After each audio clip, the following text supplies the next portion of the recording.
Hi potatoes, I am Yunus with this weird microphone and we are in Valderan in Spain. We are here for a UTMB race, UTMB Valderan CDH. And today we have a guest. Today we are with Giovanni, another ambitious runner. Hello, guys. He's more methodological and more prepared than us. We are gonna ask him some questions and get his ideas because I'm pretty sure you are bored of us just talking to each other. Yeah, so we'll have some questions. Stick to it if you want to learn about this race and stuff and his feelings. Chiara told me that I should say that Giovanni is part of MP coaching because she also wants to market her coaching here. She's a what certified coach? Where are you? Huesca Ultra Runner. Huesca Ultra Runner certified coach. There is only a few hundreds of them in the world, so a few hundred divided by 8 billion is a very low percentage. So you'll be lucky if you are coached by Chiara. Giovanni, we are in Valderan. Baldaran. Okay, his Spanish is better. Come on. Why did you choose this race as your first 100K race? So I will be very honest. It was a bit random. So it was November. All the good races were basically started to be full. I wanted, as you said, like 100K race. I saw this one, the major. It really attracted me. These days I'm understanding why this is a measure, and I think tomorrow I will understand even better. But yeah, it was available. It was good timing, I think, to prepare, like 8-9 months. I like Spain. I've never been to the Pyrenees. I always been to Dolomites, Alps, French Alps, and so on. So I said, why not? Is two things in one. Is there any other reason? Because there is the UTMB stones, etc. I'm asking because there may be some people that have ambition to run UTMB CCC, and what happens when it's a major and. Yeah, the major is that's true. I mean, if you finish, you have double the stones, and if you have double the stones together with the UTMB index, you have more chance to go to the finals in Chamonix. Honestly, I didn't choose this for this reason. I think most of the people here, they do it for this reason, and it makes a lot of sense.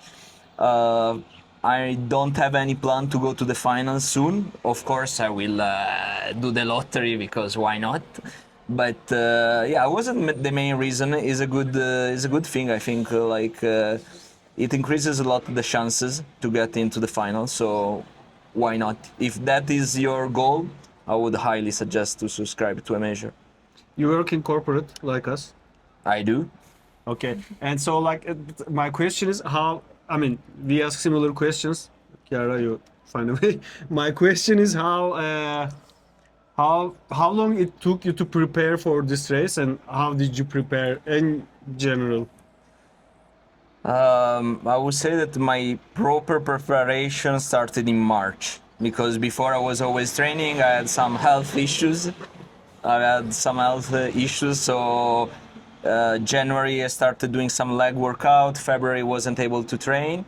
So March, April, May, and June. Yeah, so 3 months and a half, I would say. But no rest days. I think I trained every day, all the weeks for sure. Never skipped the long runs. Skipped some workouts, few workouts, but never the long runs. Another question: did you prepare by yourself or? By myself. I had my coach that gave me every week my health training.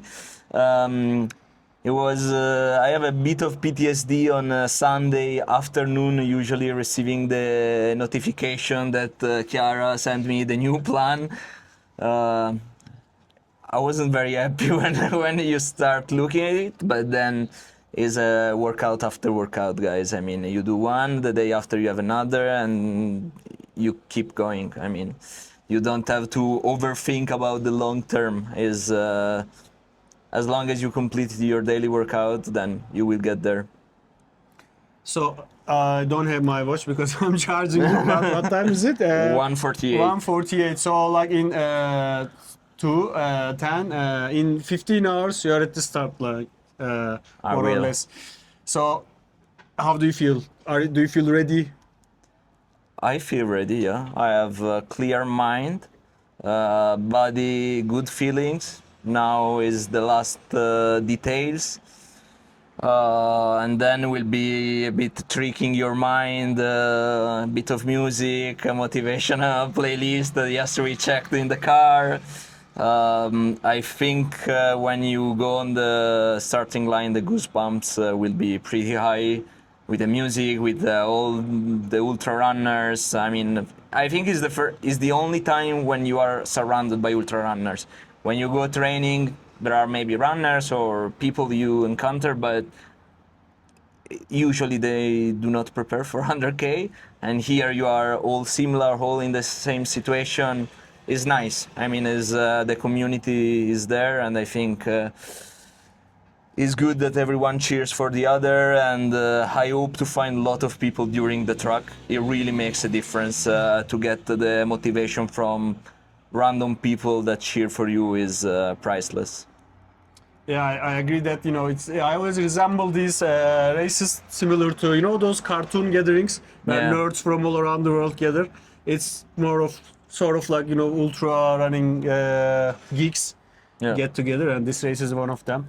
Here This we is go. your first 100K race, right? Yes. Now there may be people watching this whose first 100K race is also a mountain race like this. Like, what's your biggest fears about, and how did you prepare for those potential fears? The biggest fear, I mean, for the probably the elevation. The mentally, I think I'm good for the 100 kilometers, in the sense that it doesn't scare me too much.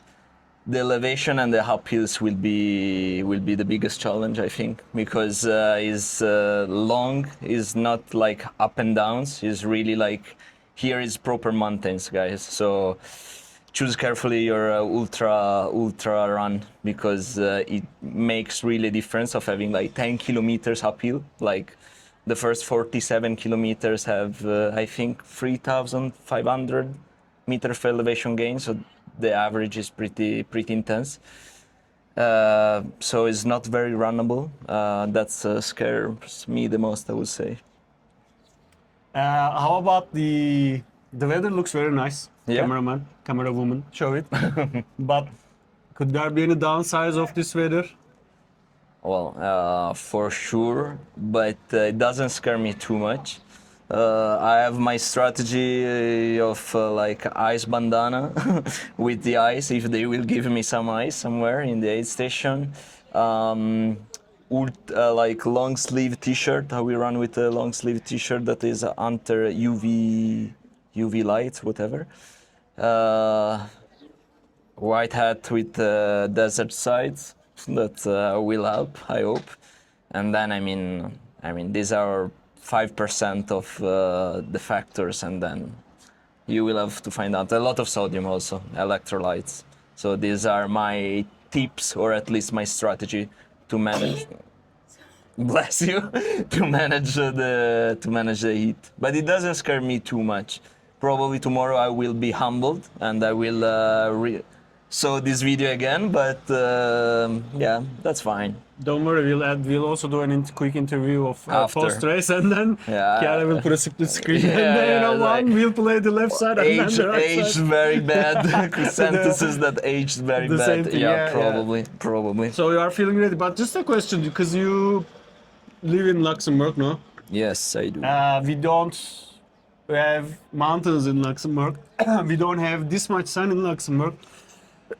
So even when we run, because the air is dry, that's why it's making me run. So we are gonna run in these conditions.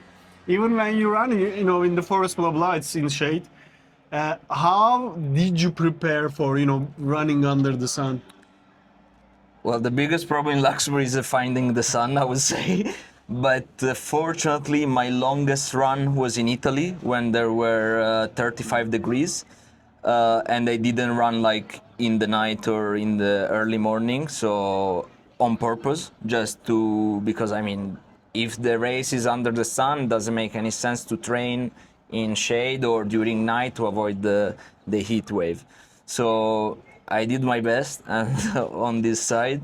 In Luxembourg, I think is very difficult because we didn't have a lot of hot days except the last 2 weeks, but it was already tapering or the last part of the peak season. So, I mean, at the end of the day, in my opinion, the ultramarathons, everyone lives in a different place.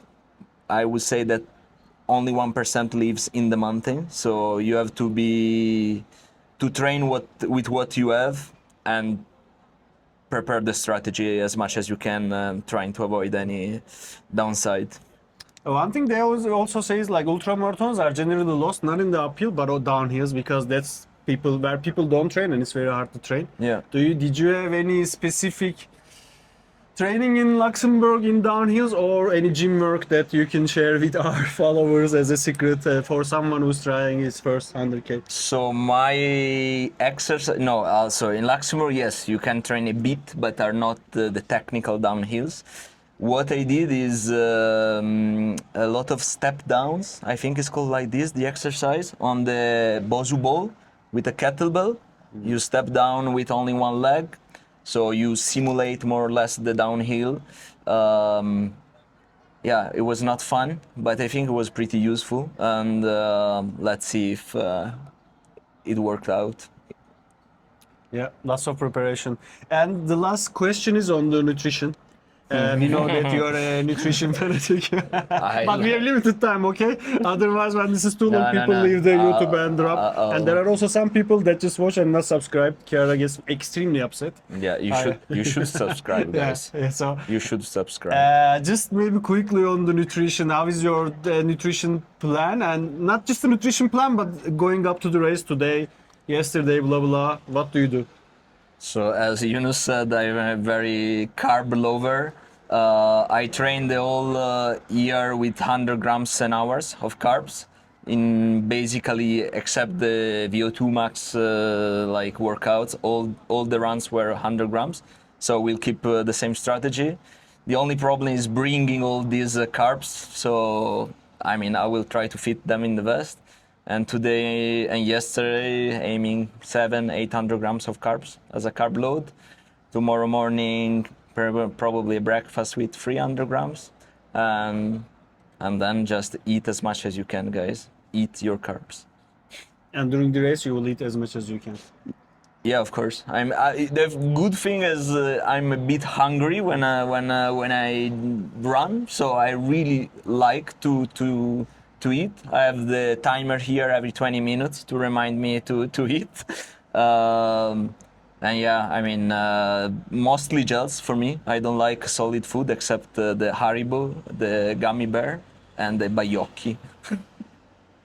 That is also the microphone, by the way. Not sponsored. Not Yes, sponsored. but if they want, No, but if you want, guys, they can connect. One side. Yeah. One last question maybe is an important topic. Part of nutrition, but actually even more important than nutrition is hydration. Yeah. What's your hydration protocol? Before the race, during the race, after the race, we'll see together. So before, yeah, after we'll have another video for this. Before today, yesterday, in the last days, I aim at like 5-6 liters of liquid, a mix of water, carbs, and electrolytes to be very well hydrated, to arrive hydrated at the starting line. For the race, as you said, it's gonna be pretty hot. I will start, of course. So in this race, a mandatory equipment is having at least 1.5 liters of water, not one like in the other races. I think I'll start with 2 flasks and another one like in the belt, empty or maybe full, I don't know. And then I will bring also the bladder that is 1.5 liters, but it will be empty at the beginning, so I don't have extra weight. And I think at the second aid station before the big uphill, I will fill it. So I will spend a bit more time in the aid station. It's not very, I know Chiara doesn't like it because you have to remove your vest, you have to open it. It's not easy as the flask. but I don't mind that much the weight in my vest. I prefer and I drink a lot usually. I really drink a lot. So I prefer to have 2.5 kilos extra or 3 kilos, but be sure that I don't get dehydrated in the middle of nowhere at 3,000 meters. And including the minerals, no? Like the Yeah, absolutely. So it will be never just water, I guess. So I will bring also the carbs to fill the flask, and sodium. That will be a mix of sodium and electrolytes in the flask or in the gels. The sodium, I have no idea. While the carbs, I have 100 grams hour. Sodium, I'll go with the flow. But because I think you have to feel it. For me personally, sometimes I feel that I need the sodium, so I will maybe strategically eat one gel more with the more sodium in one part and move it a bit the electrolytes and the gels accordingly to how I feel. yeah.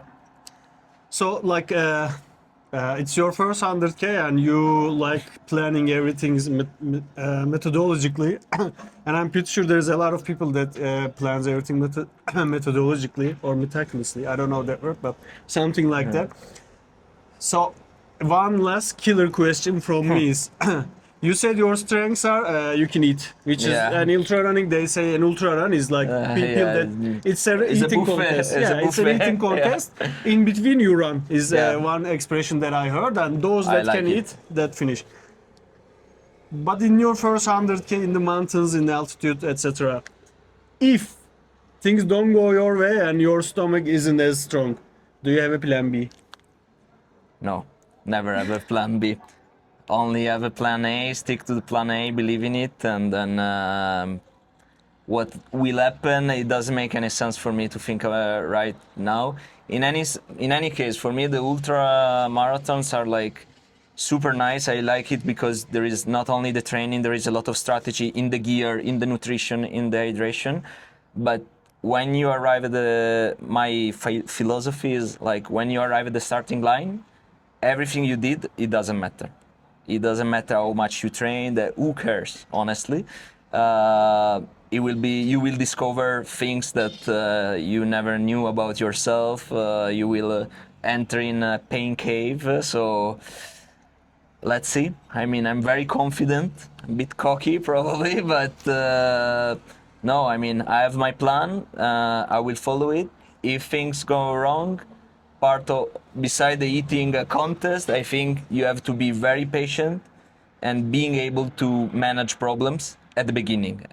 As long as it comes a problem, you manage it. You try to solve it, and then you keep going. So I will see what the problems will be, and I will try to manage it.